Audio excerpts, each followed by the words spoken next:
बिस्मिल्लाहिर्रहमानिर्रहीम। अस्सलाम वालेकुम। कैसे हैं आप सब? आप देख रहे हैं अवान फूड पॉइंट्स। आज मैं आपके लिए लेके आई हूँ शीर खुरमा की रेसिपी और मैं आपको बताऊँगी इसके छोटे छोटे स्टेप्स, जिसको अगर आप फॉलो कर लेंगे तो जिसको भी आप ये सर्व करेंगे तो वो कहेगा कि मैंने पहले ऐसा शीर खुरमा कभी नहीं खाया। तो शीर खुरमा बनाने के लिए हमें इन तमाम चीज़ों की ज़रूरत है। तो ये आप देख सकते हैं कि मैंने 3 अदद इलायचियाँ ली हैं और 2 से 3 टेबलस्पून मैंने नारियल यानी कि गिरी ली है। और मेवे मैं लूँगी तकरीबन 2 टेबलस्पून, चीनी मैं लूँगी तकरीबन 2 टेबलस्पून ही। ये मैंने कुछ ज़्यादा लिया बट आप हस्बे ज़ायक़ा भी ले सकते हैं। और बारीक कटे हुए बादाम ली हैं मैंने। और उसके बाद मैंने ली हैं सेवियाँ। सेवियाँ आपने बिल्कुल बारीक वाली लेनी है, मतलब उसको आपने कटिंग भी बिल्कुल बारीक।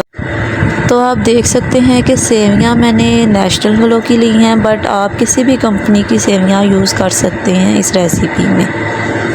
तो चलें जी, अब हम इसको बनाना शुरू करते हैं। सबसे पहले कढ़ाई में हमने लेना है तकरीबन 2 से 3 टेबलस्पून घी। ऑयल आप कुछ भी यूज़ कर सकते हैं, आप पे डिपेंड करता है। तो उसके बाद उसमें हम डालेंगे सेवियाँ। सेवियाँ आपने एक तो सब बिल्कुल बारीक वाली यूज़ करनी है, और दूसरा जब आपने उनको कटिंग करना है तो ना तो आपने इनको ज़्यादा शॉर्ट कटिंग करना है, ना ही लॉन्ग, नॉर्मल साइज़ में कटिंग करना है। सेवियों को हम बिल्कुल लो फ्लेम पे फ्राई करेंगे, जिससे इसका कच्चापन एक तो दूर हो जाएगा, दूसरा इसका मतलब टेस्ट जो सा है बहुत अच्छा आएगा शीर खुरमे में इसको फ्राई करने की वजह से। लेकिन हमने बिल्कुल लो फ्लेम पे इसको फ्राई करना है। अगर आप ज़्यादा फ्लेम पे फ्राई करेंगे तो ये जल जाएंगी, मतलब जला हुआ टेस्ट आएगा इसके अंदर से।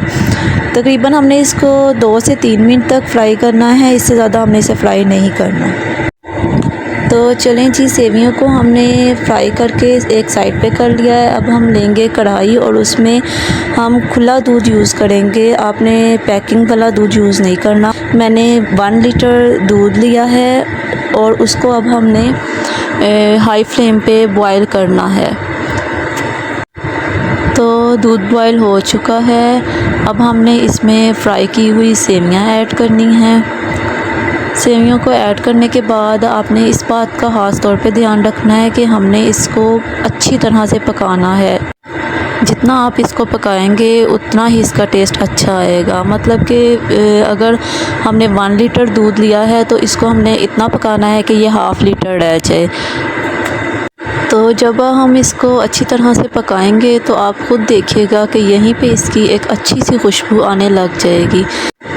अब हम इसमें ऐड करेंगे बारीक कटिंग किए हुए बादाम।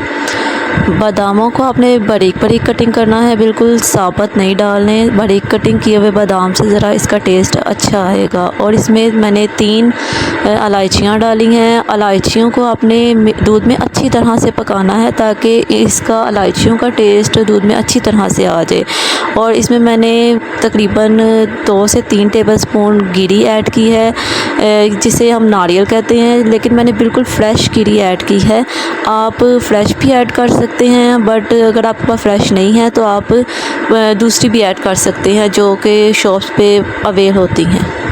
अब मैं इसमें 2 टेबलस्पून चीनी ऐड करूँगी। आप हस्बे ज़ायक़ा भी यूज़ कर सकते हैं, बट हमारा मिल्क 1 केजी से हाफ़ केजी रह गया, इसलिए 2 टेबलस्पून काफ़ी हैं। अब हमने इन ड्राई फ्रूट्स को अच्छी तरह से पकाना है ताकि शीर खुरमे का टेस्ट और भी अच्छा हो जाए। ख़ास तौर पे हमने इलायचियों को ज़्यादा अच्छी तरह से पकाना है ताकि इलायचियों का टेस्ट दूध में से आने लग जाए।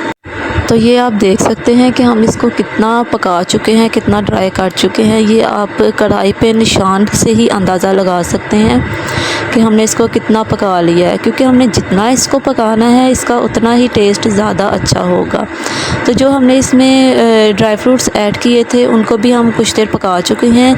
तो इनको पकाने के बाद 1 से 2 टेबलस्पून मेवे ऐड करने हैं। आप अपनी मर्ज़ी से भी ऐड कर सकते हैं, मतलब 1 टेबलस्पून ऐड करें या 2, इसकी कोई मतलब फ़िक्स नहीं होता कि आपने इतना ही ऐड करना है। ये आप पे डिपेंड करता है आप कितनी क्वांटिटी में ड्राई फ्रूट्स ऐड करना चाहते हैं।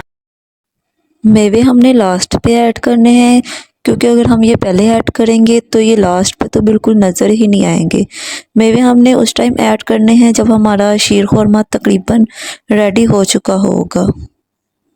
अब हमने इसको बस 2 से 3 मिनट और पकाना है, उससे ज़्यादा नहीं पकाना। उसके बाद चूल्हे का फ्लेम बंद कर देना है। तो हमारे 2 से 3 मिनट हो चुके हैं। अब हम चूल्हे का फ्लेम ऑफ़ कर देंगे। तो हमारा शीर खुरमा रेडी हो चुका है। अब हम इसको सर्व करेंगे। तो माशाल्लाह ये आप देख सकते हैं इसकी फ़ाइनल लुक, ये कितना थिक हो चुका है। इसको हमने बहुत अच्छी तरह पकाया था। फ़ाइनल लुक में आपने जब भी इसको सर्व करना है तो एक बात याद रखिएगा, आपने इसको ठंडा करके सर्व करना है और इसके ऊपर थोड़ी सी डिज़ाइनिंग भी कर लेनी है। तो ये हमारे शीर खुरमा की रेसिपी थी। अगर आपको मेरी रेसिपी पसंद आई हो तो लाइक, सब्सक्राइब और शेयर कीजिएगा। तो मिलते हैं नेक्स्ट रेसिपी के साथ। अल्लाह हाफ़िज़।